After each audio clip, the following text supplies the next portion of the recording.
Assalamualaikum generasi smart. Kali ini kita akan membahas soal tentang kalimat inti dan perluasan kalimat.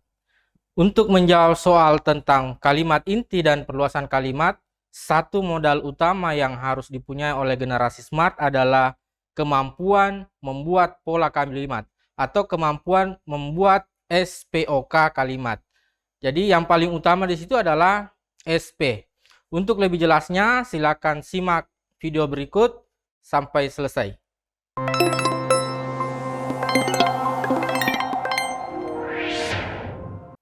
Soal nomor 1. Soalnya seperti ini. Jenis soal ini pernah muncul pada soal UTBK tahun 2019. Bunyi soalnya adalah kalimat inti dari kalimat pertama pada paragraf di atas adalah. Jadi bentuk soalnya dia memberikan paragraf dulu, kemudian meminta kita untuk fokus di kalimat satu. Artinya kalimat yang lain tidak perlu dibahas. Kalimat satu bunyinya adalah perwakilan nelayan terdampak menyampaikan hal tersebut pada rapat dengar pendapat di Dewan Perwakilan Rakyat Daerah Sumatera Utara Medan. Jadi yang kita lakukan adalah menentukan subjek predikatnya, paling tidak subjeknya dulu dengan predikatnya. Nah, apa subjek kalimat ini? Subjeknya adalah perwakilan nelayan terdampak. Apa itu subjek? Subjek itu adalah pelaku dalam kalimat. Nah, yang pelaku di situ adalah perwakilan nelayan terdampak. Terus predikatnya apa? Predikatnya itu adalah segala sesuatu yang dilakukan. Nah, yang dilakukan dalam kalimat itu adalah menyampaikan. Artinya opsinya harus ada kata menyampaikan, harus ada predikatnya. Nah, kita langsung turun ke opsi saja. Ternyata di opsi itu yang ada kata menyampaikan ada dua, yakni Bravo dengan Delta. Nah, artinya kita fokus pada opsi B dan D saja. A, C, dan E itu tidak usah dipedulikan, karena itu sudah otomatis salah. Nah, antara B dengan D, yang mana yang paling inti? Nah, ternyata jawabannya adalah Bravo. Perwakilan nelayan itu masih inti, masih ada intinya. Nah, jadi seperti itu, jadi jawabannya adalah Bravo.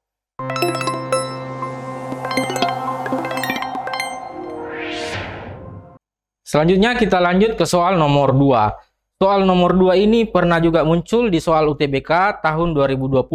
Seperti ini soalnya. Nah, kalau generasi smart mendapatkan soal seperti ini, sangat gampang sebenarnya untuk menjawabnya. Meskipun soalnya itu susah karena semua opsi kelihatan punya potensi benar yang sama. Jadi cara menentukan yang paling mudah adalah mencari apa predikat dari kalimat ini.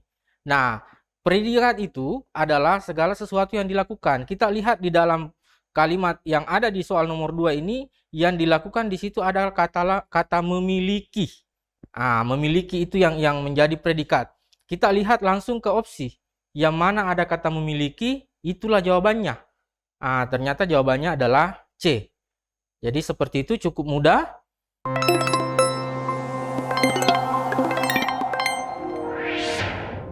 Kita lanjut ke nomor selanjutnya, nomor 3. Nomor 3, ini soalnya harga BBM naik. Harga BBM naik itu adalah kalimat inti. Jadi kalau saya bilang kalimat inti, maka polanya sudah pasti cuma ada dua, subjek dan predikat. Harga BBM subjek, naik adalah predikat. Soalnya meminta kalimat perluasan untuk kalimat inti di atas adalah, nah bagaimana cara menjawabnya? Harga BBM naik itu harus tetap menjadi subjek predikat di kalimat yang dimintanya. Contoh, di pilihan alfa, pemerintah menaikkan. Apa yang predikat, apa yang subjek di alfa? Ternyata yang subjek adalah pemerintah. Itu sudah salah karena tidak sesuai dengan konteks soal. B, harga BBM itu subjek. Dinaikkan predikat. Sementara di soal tadi predikatnya adalah naik. Kemudian C, sejak tahun 2010 itu adalah keterangan harga BBM subjek, naik predikat. Jadi kemungkinan jawabannya adalah C. Kita lanjut ke delta. Kenaikan harga BBM itu subjek, ditentukan itu predikat. Itu sudah salah. Predikatnya berbeda. Tadi soal predikatnya naik, di opsi D predikatnya ditentukan. Kemudian error di Indonesia, keterangan kenaikan harga BBM subjek. Itu sudah salah karena di atas di soal hanya subjeknya berupa kenaikan harga BBM saja. Harga BBM saja ya. Seperti itu.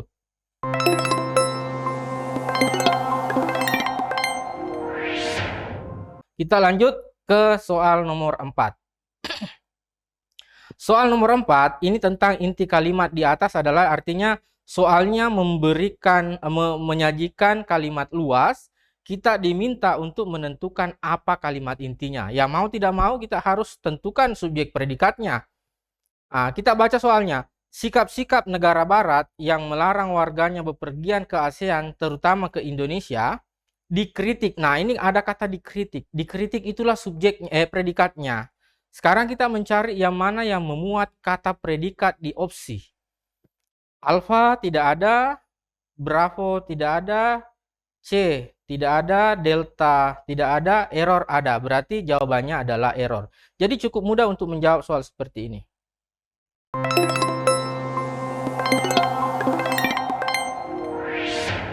Kita ke soal nomor terakhir, nomor 5.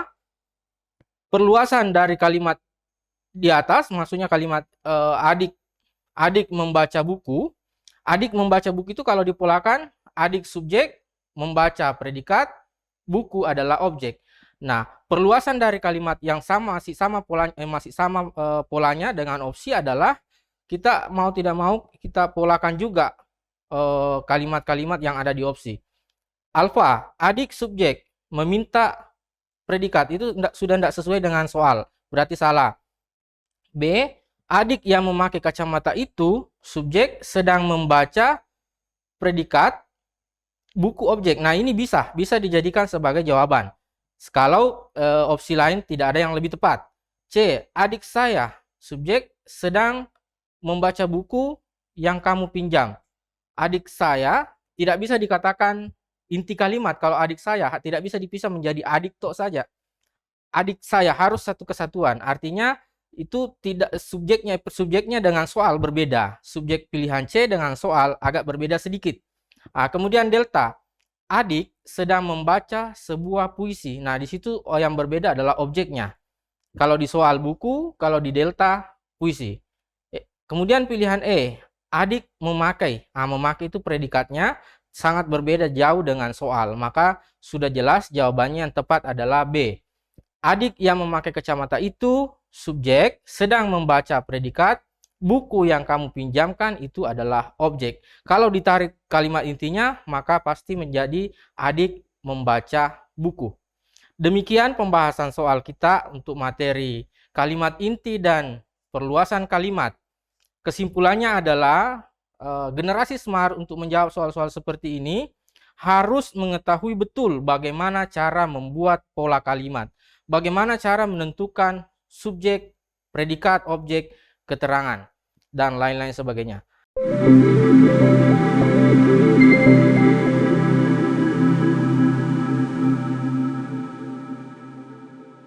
Semoga membantu ya generasi smart. Sampai ketemu pada pembahasan soal selanjutnya. Salam Smart School, generasi smart, berkarakter, cerdas Ki.